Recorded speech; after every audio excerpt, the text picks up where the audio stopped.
Good afternoon. I'm Dan DeRose with 19 News, coming to you from our digital desk. We're getting new information really almost by the minute here in a terrible story that's starting to unfold here in Cleveland. Let's talk about what we know before we get an update from our Brittany Weir. This is video from last evening. This is very near the Ginn Academy on the city's east side. If we're going to get specific, it's in the area of East 162nd and Midland Avenue, where a call came in for a potential body.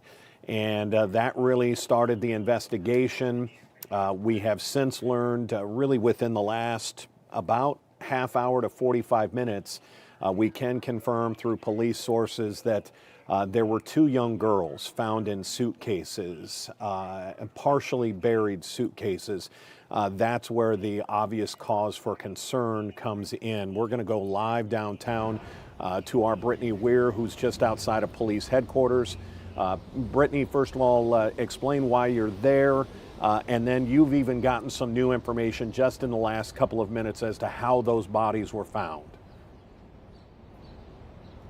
Yes, Dan, but I do want to warn first anybody who's watching that the details of this case, they are disturbing. We're getting that new information, like you said, by the minute. So we're here right outside of Cleveland Police Headquarters because we did get information that they'll be holding a press conference at 1:45, updating everybody on this case and this investigation. Like we said, it's the early stages, so still new information coming in, but we will be bringing you that press conference live. But we found out through law enforcement sources, like you said, Dan, that the bodies of two young girls were found in suitcases behind the Ginn Academy, which is near East 162nd Street. We also just found out that those bodies were discovered by a man who was walking his dog in that area. Now, he said this is not an area that he typically takes his dog on a walk just because of the cold temperatures and the snow. But yesterday, since, you know, that snow has kind of gone away, they're taking new routes. He walks his dog starts sniffing, and he sees these suitcases that are partially buried, so he calls police. Now, when police arrived, they found just one body at first, but then, as we know, that a little bit later they found the second body nearby. Again, it was the bodies of two young girls. Now, we do not know the exact ages of those girls. We don't know their identities. Those bodies have been handed over to the medical examiner's office where, you know, they're doing their work trying to find out that information. But again, a disturbing finding last night. That was Monday night, just around 6 p.m. again near the Ginn Academy. Now, police will give us that update at 1:45. So once we get that information, we will bring it to you. We're trying to, you know, keep you guys updated minute by minute as we learn this information. Yeah, Brittany, good new information there. I want you to stand by for me. I want to show people exactly where we're talking about on the city's east side. Here's a map that will be able to get you in a more specific area. You can see I-90 as it goes through the east side. That red bullet point is where we're looking right here. We can zoom in. You can see the Ginn Academy building is that large building just to the north. And from the video that we have seen, it really seems to be the area sort of behind Ginn Academy. You can see sort of a park there, or what they call a playground, and then there's some industrial area and some trees. And as Brittany just reported, it was a man walking his dog in that area. It was not a police dog or anything like that, but according to our sources, he was walking his dog in that area when the dog, for the lack of a better term, he smelled or hit on one of those suitcases. And that's when police were called. That search began, and they were able to find not just the first one, but unfortunately the second one. Brittany, the real question for investigators is going to be, how long do they think these children had been there? These two young girls, the suitcases were partially buried. It's been a rough winter. We've had a lot of snow.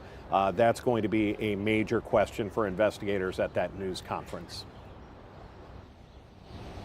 Yes, these are all questions that, everybody wants to know. Everyone is asking, but, like we said, these things, they do take time. Like investigators keep telling us, these are just the early stages. These bodies were just found not even 24 hours ago. So sometimes these things, they do take time. But as we learn that information, like we said, we will share that with you.